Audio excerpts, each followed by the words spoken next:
Magandang araw mga kapantasya. Muli, welcome sa ating channel, kung saan ang bawat liham ay may hatid na kilig, pagnanasa, at hindi malilimutang kwento. Ako nga pala si Miss Ina, ang inyong tagapagsalaysay at kasama sa bawat paglalakbay ng imahinasyon. Halina at samahan niyo kong muli sa pagbabasa ng isang liham na tiyak na magpapainit sa inyong gabi at magpapabilis ng tibok ng inyong puso. Ihanda na ang inyong sarili dahil ang kwentong ito ay pinamagatang The Sexitary. Ako si Camille, isang sekretarya sa isang malaking kumpanya.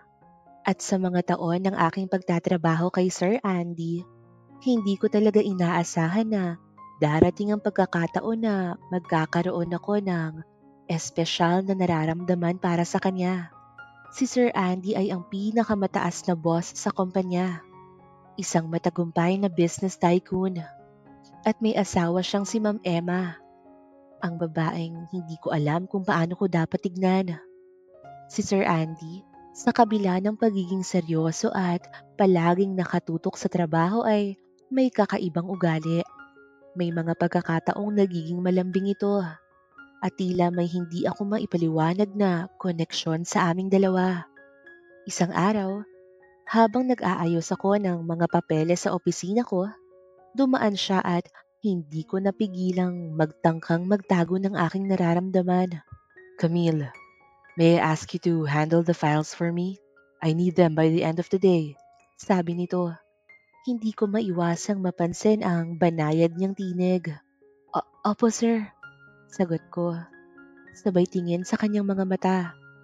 Parang may kahulugan sa bawat salitang binibitawan nito. At hindi ko maiwasang magtaka kung nararamdaman din ba niya ang parehong pagnanasa na nararamdaman ko para sa kanya. Minsan, sa mga oras ng business meeting, si Sir Andy ay madalas akong pinagmamasdan ng mas matagal kaysa sa nararapat. May mga pagkakataon na makita ko siyang nakatingin sa akin habang ako ay abala sa pagsusulat ng mga notes o pagpapasa ng aking mga dokumento. Palaging may malalim na tingin na tila nagpapahiwatig ng higit pa sa pagiging boss. Parang may pakiramdam siya na naiintindihan ko siya ng higit pa sa mga kasamahan ko sa kumpanya. Isang gabi, pagkatapos ng isang business dinner, nagkakataon na pareho kaming naglalakad papunta sa parking lot ng building. Ang init ng gabi at ang kalikutan ng aking puso ay hindi ko kayang itago. Camille, biglang wika ni Sir Andy habang lumalakad kami. May pagkakataon bang mag-usap tayo ng mas personal? Kung okay lang. Hindi ko alam kung bakit. Ngunit ang mga salitang yon ay nagpatibay sa nararamdaman ko. Hindi ko inaasahan na darating kami sa puntong ito na makakapag-usap kami ng mas malalim, na siya ay magbibigay pansin sa akin ng higit pa kaysa sa pagiging isang empleyado. Of course, sir. Ano pong nais yung pag-usapan? Tanong ko, kahit na ang aking puso ay parang sasabog sa kaba. Habang nag-uusap kami sa parking lot, nagpakita siya ng pag-aalala. I don't know if it's just me, but pakiramdam ko minsan may something Kakaiba. Hindi ko rin alam kung paano ko i-explain. Nagulat ako sa kanyang mga sinabi. Parang natigil ang oras. Hindi ko alam kung paano ako tutugon. Ang mga nararamdaman ko ay parang matagal ko nang pinipigilan. At sa mga salitang iyon, nagkaroon ako ng lakas ng loob na sabihin ang aking nararamdaman. Sir, sa totoo lang, ako rin po. Hindi ko po alam kung paano ko ipapaliwanag. Pero hindi ko po kayang itago ang nararamdaman ko. Kumislap ang mga mata ni Sir Andy at nakita ko ang agos ng mga emosyon na kanyang itinatago. Hindi niya ako pinigilan. Kung hindi ay binalingan niya ako ng isang seryosong tingin. Camille, kasal na ako. Mahal ko si Emma at hindi ko naman kayang itapon lang lahat. Kung para saan man to, tila may hinagpis sa kanyang tinig. At ako rin ay nanatiling tahimik. Hindi ko na alam kung ano ang susunod na mangyayari. Ang aming mga nararamdaman ay tulad ng apoy na Hindi kayang patigilin. Alam naming mali ito. Ngunit para bang hindi namin kayang iwasan ang aming nararamdaman. Pinapasok ako sa loob ng opisina ni Sir Andy at dahan-dahan itong sinarahan ng mga bintana. Nagtaka ako kung bakit niya ito ginawa at nakita ko na lamang na ilalak na rin ito pati ang pintuan. Kinakabahan man, ngunit hindi mawala sa isip ko na na-excite rin ako.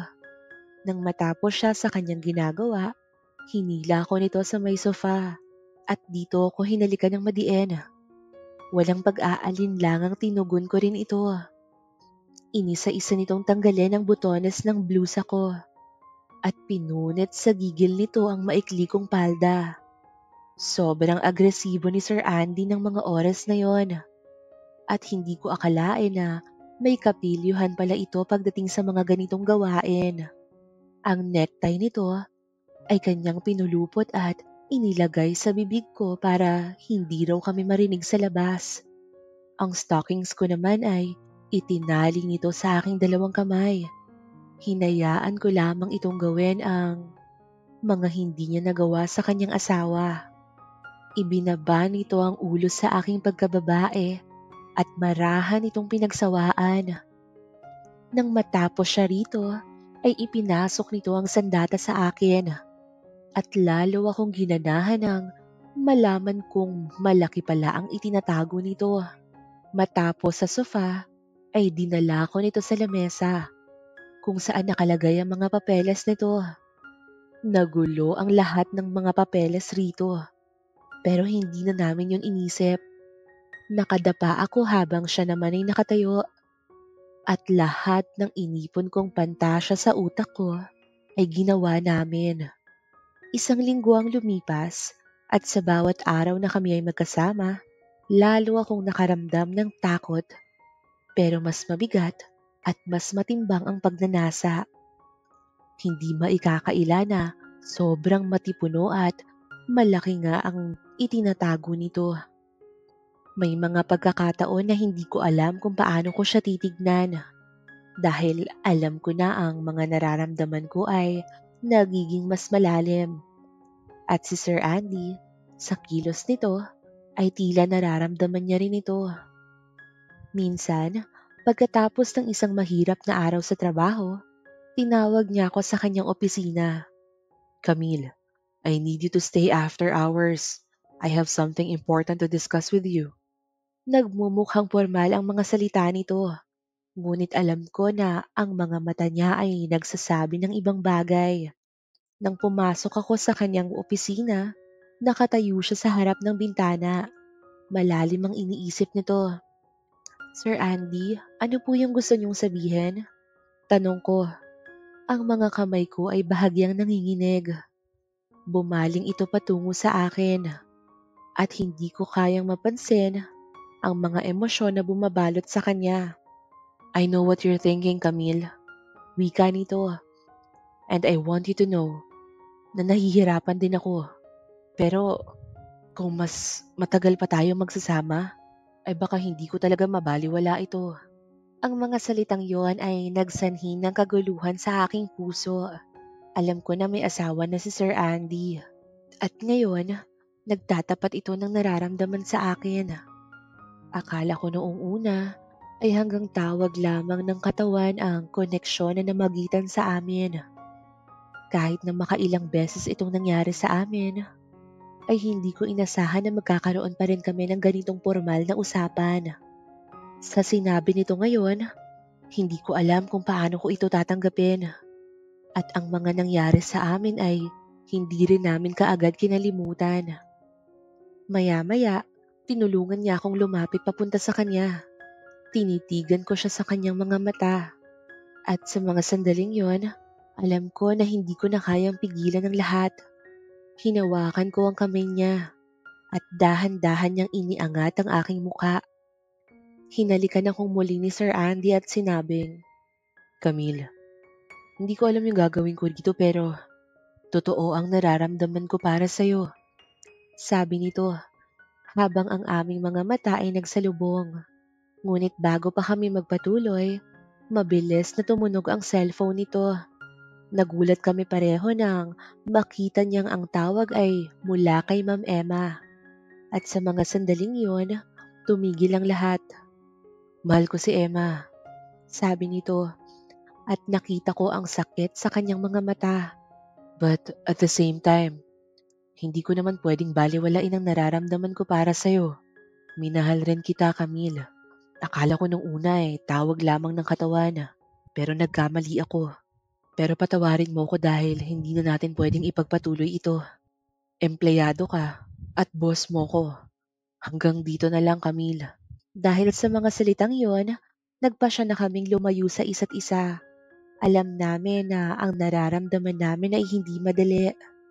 Ngunit sa kabila ng init, pareho naming alam, mali man o tama, hindi namin kayang mawala ang koneksyon na yon. Pero ang katotohanan ay may pamilya na si Sir Andy. At kahit na anong mangyari, hindi ko kayang maging dahilan ng pagkasira ng buhay ng ibang tao. Yun lamang mga pantasya, sana ay may natutunan kayo sa aking kwento. Lubos na gumagalang, Camille.